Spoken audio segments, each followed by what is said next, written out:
한 해의 가장 큰 행복은 한 해 마지막에서 그의 처음보다 훨씬 나아진 자신을 느낄 때이다. 소크라테스는 이렇게 말했다.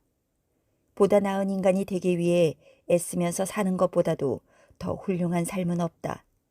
그리고 실제로 보다 나아지고 있음을 느끼는 것보다도 더 큰 만족감은 없다. 하루하루 조금씩 성장하자. 인생의 가장 큰 행복은 세월이 흐를수록 점점 더 발전되고 있는 자신의 모습을 발견하는 것이다. 나는 보다 나은 인간으로 성장하고 있는가?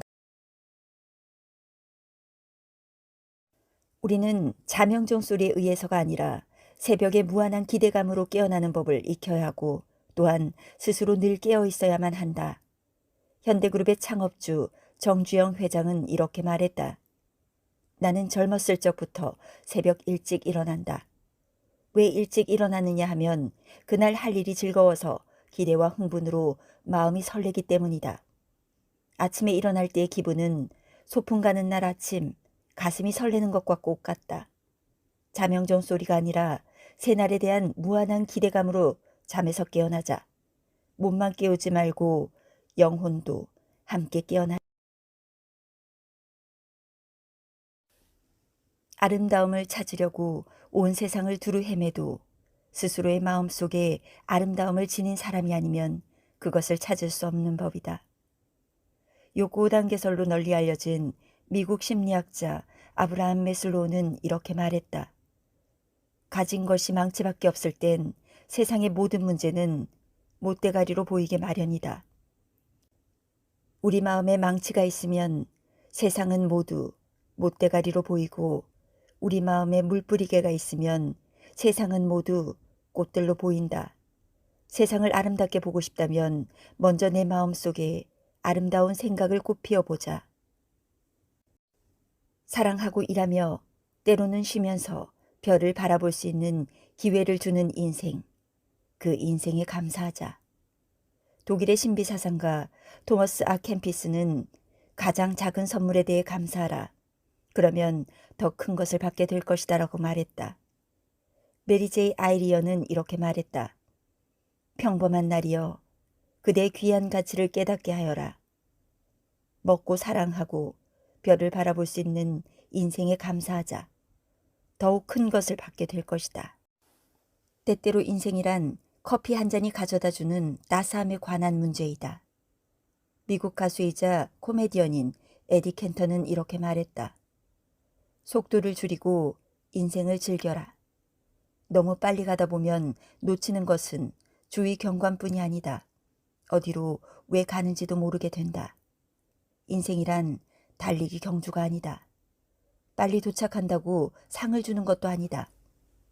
앞만 보고 달리지 말고 때로는 뒤와 옆을 돌아보며 달려라. 인생이란 느긋하게 커피 한 잔의 따스함을 즐기는 일이다. 인생이란 계획을 세우느라 분주한 동안 슬그머니 일어나는 일이다. 인생에서 가장 중요한 일들은 대부분 내가 미처 인식하지 못하는 사이에 일어나는 사건들이다. 브란 레보비츠는 이렇게 말했다. 삶은 당신이 잠들지 못할 때 벌어지는 일이다. 내가 알지 못하는 사이에 슬그머니 발생하는 일들에 관심을 가져라. 인생이란 이면지에 쓰인 메모와 같은지도 모른다. 거룩하고 즐겁고 활기차게 살아라. 믿음과 열심에는 피곤과 짜증이 없다. 미국 인류학자이자 작가 그리고 탐험가인 존 고다비는 15살 무렵 우연히 할머니와 숙모의 대화를 엿듣게 되었다. 그런데 그들은 시종일관 이렇게 말하고 있었다. 이것을 내가 젊었을 때 했더라면. 존 고다비는 죽기 전에 꼭 해보고 싶은 꿈의 목록 127가지를 작성한 후 한 가지씩 실천하기 시작했고 1980년 우주 비행사가 되어 달에 감으로써 모든 소원을 이루었다. 꿈과 열정이 있는 인생에는 피곤과 짜증이 없다. 자신만의 버킷리스트를 만들자. 그리고 거룩하고 즐겁고 활기차게 살아가자.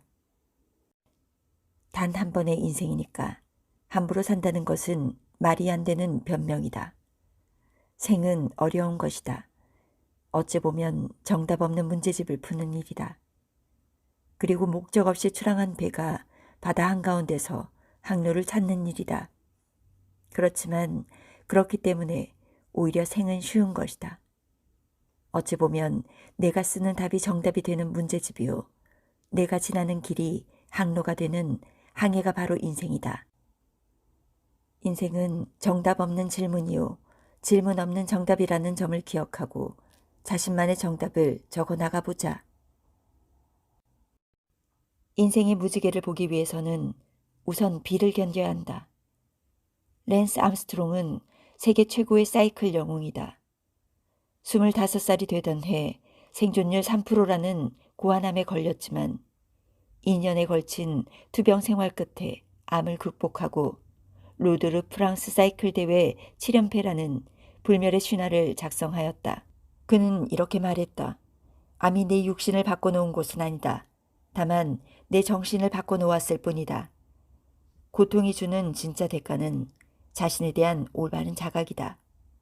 고통 앞에서 포기한다면 고통은 영원히 나를 떠나지 않는다. 따라서 포기하고 싶은 마음이 들면 자신에게 물어봐야 한다.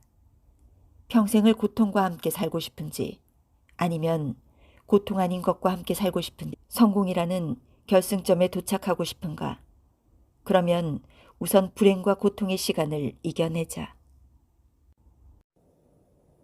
왼쪽으로 악수합니다. 그쪽이 내 심장과 더 가까우니까요. 삶은 동사가 아니라 감탄사로 살아야 한다. 나이가 들수록 현실에 안주하거나 진부함에 매몰되지 말고 악수조차 왼손으로 하는 열정에 가득 찬 삶을 살아보자. 래프 월도 에머스는 이렇게 말했다. 세계사에 남는 위대한 업적은 모두 열정이 가져다준 승리이다. 인생은 한 권의 책과 같다. 어리석은 사람은 대충 책장을 넘기지만 현명한 사람은 공들여서 읽는다. 소포클레스는 이렇게 말했다. 내가 헛되이 보낸 오늘 하루는 어제 죽어간 이들이 그토록 바라던 하루다. 인생이 한 권의 책과 같다면 하루는 한 페이지와 같다. 오늘 하루를 정성껏 공들여서 읽자. 인생에 있어서 성공을 A라고 한다면 그 법칙을 A는 X 플러스 Y 플러스 Z로 나타낼 수 있다. X는 일, Y는 노는 것. 그러면 Z는 무엇인가? 그것은 침묵을 지키는 것이다.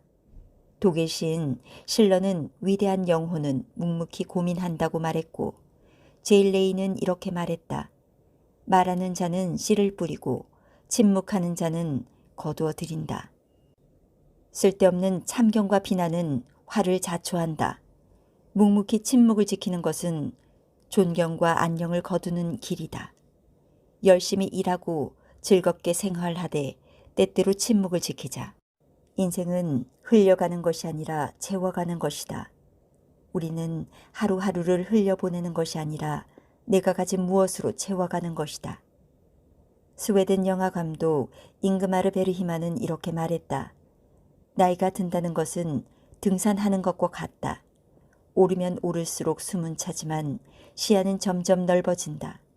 인생은 등산처럼 시야를 넓혀가는 것이다. 사랑과 우정, 추억과 경험, 배움과 나눔 등으로 인생을 풍요롭게 채워나가자. 1분 전만큼 먼 시간은 없다. 헤르만 헤세는 이렇게 말했다. 우리의 삶이 밝을 때도 어두울 때도 나는 결코 인생을 욕하지 않겠다. 나는 이렇게 받고 말하고 싶다. 우리의 삶이 밝을 때도 어두울 때도 나는 결코 이미 지나간 삶을 원망하지 않겠다. 1초만 지나도 과거요. 1초만 지나도 전생이다. 지나간 시간은 모두 전생이라 생각하고 쓸데없는 미련이나 후회, 불평이나 원망은 깨끗이 잊어버리자. 때론 흐린 날도 필요하다. 매일 밝은 날만 계속되면 사막이 된다. 미국 가수 칼 퍼킨스는 이렇게 말했다. 개울바닥에 돌이 없다면 시냇물은 노래를 부르지 않을 것이다. 인생이란 장조와 단조가 함께 어우러져 만드는 교향곡이다. 사막이 아름다운 건 샘을 감추고 있기 때문이며 밝은 날이 아름다운 것은 흐린 날이 있기 때문이다. 인생이란 더러 끔찍할 때도 있지만 그래도 매혹적이고 활기찬 경험이라는 것을 깨닫고 나는 삶을 철저하게 누렸다. 한쪽 귀에는 탄식 소리가 들려오더라도 다른 쪽 귀에는 언제나 노랫소리가 들렸다. 베토벤은 이렇게 말했다. 인간은 아직 무엇인가 착한 일을 할 수 있는 한 스스로 인생을 포기해서는 안 된다라는 글을 읽지 않았더라면 나는 이미 이 세상 사람이 아니었을 것이다. 인생이란 더러 끔찍할 때도 아직 무엇인가 선한 일을 할 수 있을 때 우리는 인생에 충실해야 한다. 우리는 남을 부러워하는데 인생의 대부분을 쓰고 있지는 않은가. 중국 속담에 산을 옮길 수는 있어도 습관은 바꾸기 어렵고 바다는 채울 수 있어도 욕심은 채우기 어렵다는 말이 있다. 사람은 대개 끝없는 욕심쟁이다. 돈이 많은 사람은 명예를, 명예를 얻은 사람은 권력을, 권력을 얻은 사람은 청춘을, 청춘을 가진 사람은 멋진 외모를, 멋진 외모를 지닌 사람은 돈이 많은 사람을 부러워한다. 행복을 위해서는 이렇게 쓸데없는 욕심, 그리고 비현실적인 비교 습관을 버려야 한다. 자신의 인생을 비교와 시샘으로 불행에 빠뜨리지 마라. 내 목표는 65살이 되었을 때 이건 꼭 했었어야 하는데 라고 후회하지 않는 것이다. 스티브 잡스는 19세 이후 매일 아침 거울을 들여다보며 스스로에게 다음과 같은 질문을 건넸다. 만일 오늘이 내 인생의 마지막 날이라면 지금 하고 있는 일을 계속해서 할 것인가?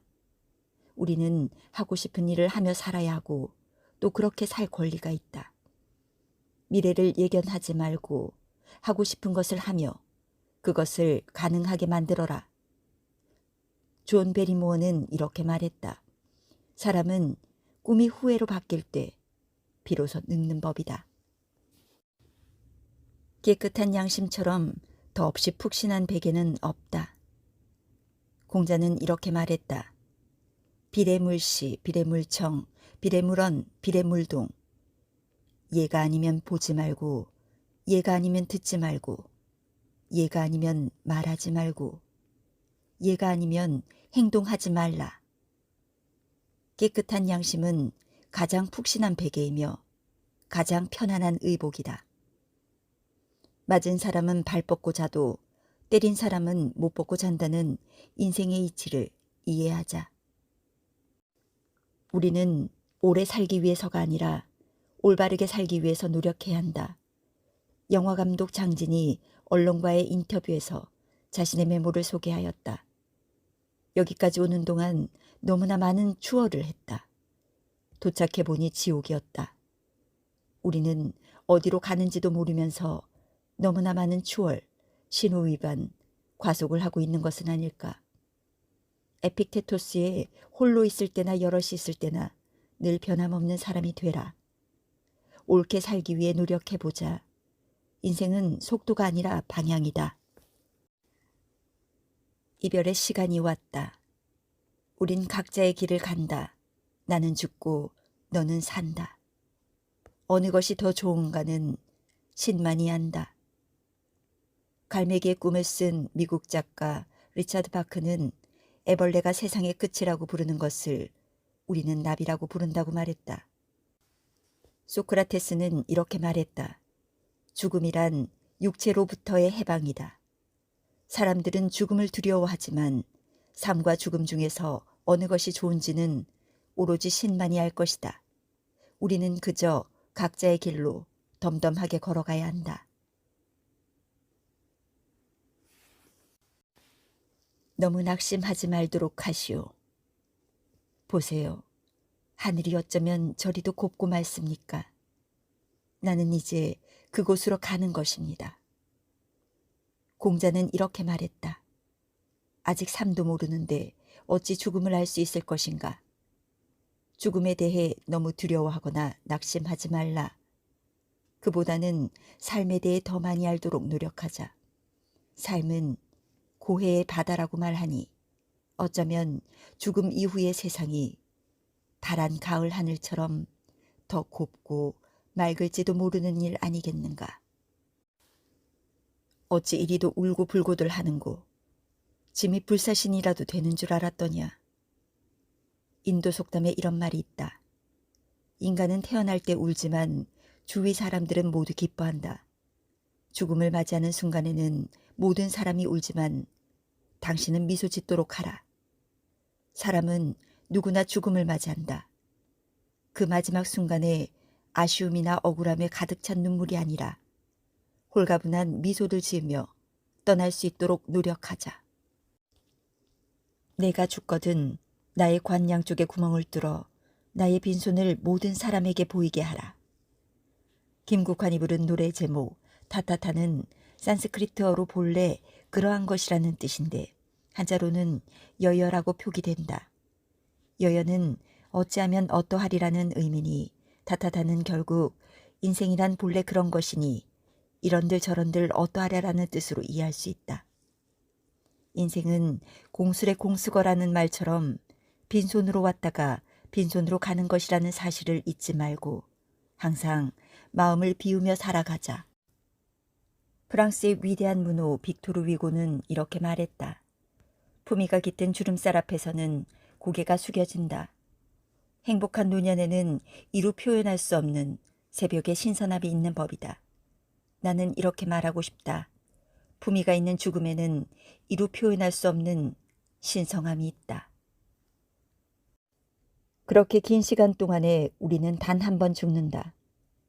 인생은 단 한 번뿐이지만 올바르게 살면 한 번이라도 족한 것. 죽음은 단 한 번뿐이지만 그렇게 긴 인생 동안 단 한 번뿐이라면 정말 감사한 일이다. 한 번을 살아도 제대로 살 수 없다면 10번의 인생을 살아도 마찬가지일 것이다. 100년이라는 시간 동안 단 한 번밖에 죽지 않는 인생에 감사하자. 잘 보낸 하루가 행복한 잠을 가져오듯이 잘 쓰인 인생은 행복한 죽음을 가져온다. 제임스 캐블은 이렇게 말했다. 시간이라는 모래밭에 발자국을 남기는 것은 좋은 일. 그러나 더욱 중요한 것은 기왕이면 훌륭한 방향의 발자취를 남기는 것. 하루하루 훌륭한 방향의 발자취를 남기며 인생의 모래밭을 걸어가자. 오아시스 같은 평화로운 죽음을 맞이할 수 있을 것이다. 체스가 끝나면 왕도 졸병도 함께 체스통에 담겨진다. 장 크리스토프로 노벨문학상을 수상한 로맹 롤랑은 이렇게 말했다. 인생은 왕복차표를 발행하지 않는다. 일단 떠나면 다시는 돌아오지 못한다. 우리는 인생이라는 기차를 타고 있으며 누구나 한 번은 기차에서 내려야 한다.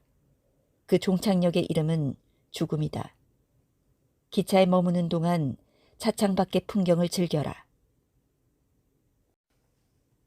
죽음은 가장 두려운 존재이지만 우리와는 관련이 없다.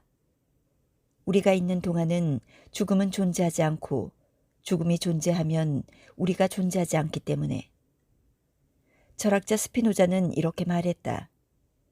지혜로운 사람은 죽음에 대한 생각으로 시간을 보내기보다 삶에 대한 생각을 하는데 시간을 쓴다. 우리가 알 수 없고 우리와 무관한 죽음에 대해서는 무시하고 우리와 관련되어 있는 지금의 삶에 관심을 가져라.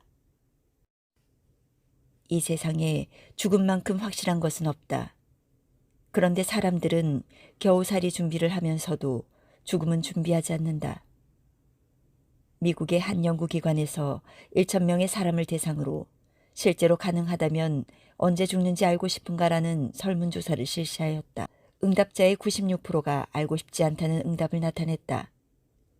죽음에 대한 두려움으로 정상적인 일상생활이 불가능해질 것이라는 판단 때문이라 한다. 그러나 알고 싶건 알고 싶어 하지 않건 간에 죽음은 반드시 우리를 찾아온다. 그리고 그 죽음의 순간이 불과 수십 년 또는 수년 내 벌어질 사건이라는 점도 분명하다. 그러니 하루하루를 열심히 즐겁게 살되 후회 없는 죽음을 맞을 수 있도록 미리미리 준비해 나가자. 고기를 낚으러 가는 노인의 가슴 속엔 언제나 어린 소년이 들어있다. 그리스 작가 니코스 카잔차키스는 이렇게 말했다. 내 인생은 꿈과 여행으로 이루어져 있다. 나는 아무것도 바라지 않으며 아무것도 두려워하지 않는다. 나는 자유다. 젊을 때나 노인이 되었을 때나 낚시를 가는 어린아이의 마음으로 인생을 살아보자. 죽음에 대한 두려움보다는 삶에 대한 즐거움으로 가득 찰 것이다.